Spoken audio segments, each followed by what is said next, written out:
Assalamualaikum warahmatullahi wabarakatuh. Kami dari kelompok 7 akan menjelaskan tentang kecerdasan cybernetik.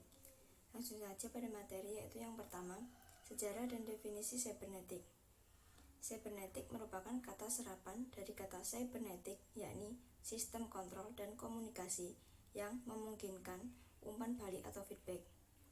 Kata cybernetik berasal dari bahasa Yunani yang berarti pilot atau pengendali. Bidang ini menjadi disiplin ilmu komunikasi yang berkaitan dengan mengontrol mesin komputer.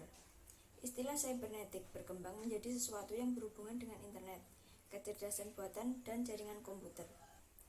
Istilah ini digunakan untuk menggambarkan cara bagaimana umpan balik memungkinkan berlangsungnya proses komunikasi. Teori belajar cybernetik adalah teori belajar yang mementingkan proses pembelajaran dan menggunakan teknologi dalam mendapatkan informasi lebih cepat dan tepat. Jadi, dapat disimpulkan bahwa cybernetik merupakan sistem pengaturan dan komunikasi yang memungkinkan umpan balik atau feedback. Yang selanjutnya yaitu belajar menurut teori sibernetik.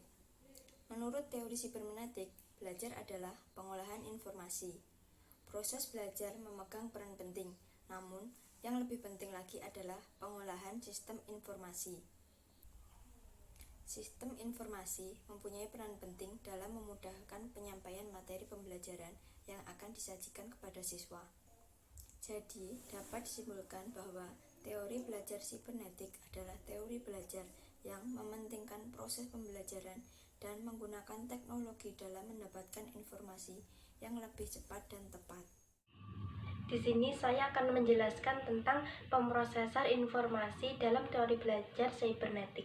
Pemrosesan informasi dalam pembelajaran sibernetik itu tidak terlepas dari komunikasi. Teori belajar sibernetik itu berorientasi pada pemrosesan informasi, yaitu bagaimana keterampilan peserta didik dalam memproses dan cara-cara mereka dapat memperbaiki keterampilan untuk menguasai informasi.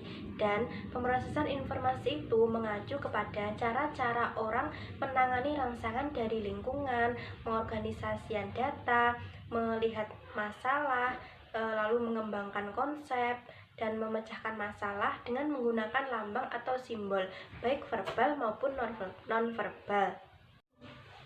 Selanjutnya, kelebihan dan kekurangan kecerdasan sibernetik. Yang pertama, kelebihan, diantaranya yaitu 1.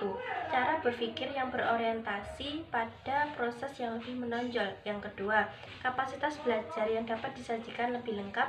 Yang ketiga, penyajian pengetahuan memenuhi aspek ekonomis dan lain sebagainya.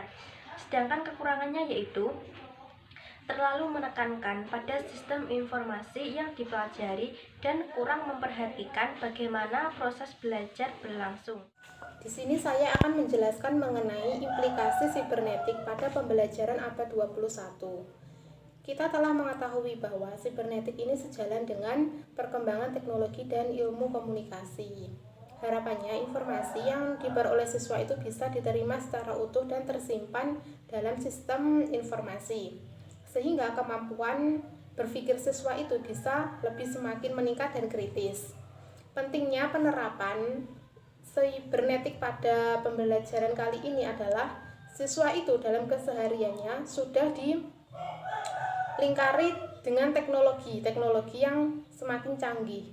Jadi tidak menutup kemungkinan pembelajaran juga harus mengikuti teknologi yang berkembang saat ini, sehingga siswa itu termotivasi dan mau mengikuti pembelajaran dan tertarik untuk mengikuti pembelajaran yang diselenggarakan oleh guru, sehingga kemampuan berpikirnya itu semakin kritis dan informasi yang diperolehnya juga tersimpan secara baik.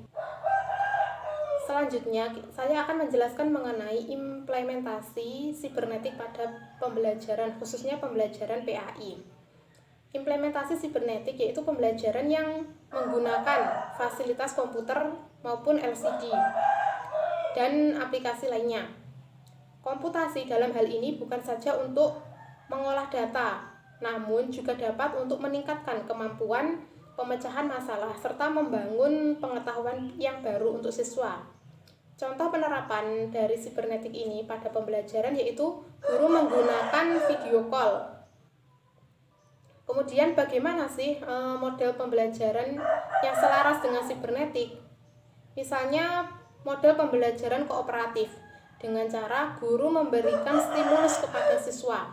Stimulus bisa berupa pertanyaan, bisa berupa kuis, bisa berupa sesuatu yang meningkatkan siswa untuk berpikir.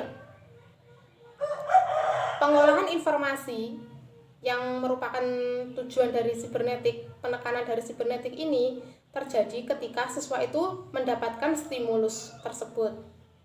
Model yang kedua yaitu model pembelajaran open-ended, yaitu model pembelajaran yang berfungsi untuk meningkatkan kreativitas serta pola pikir yang matematis pada siswa, yaitu dengan memberikan sejumlah problem, kemudian akan ada pemecahan masalah.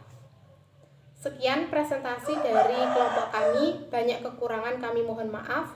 Billahi taufiq wal hidayah. Wassalamualaikum warahmatullahi wabarakatuh.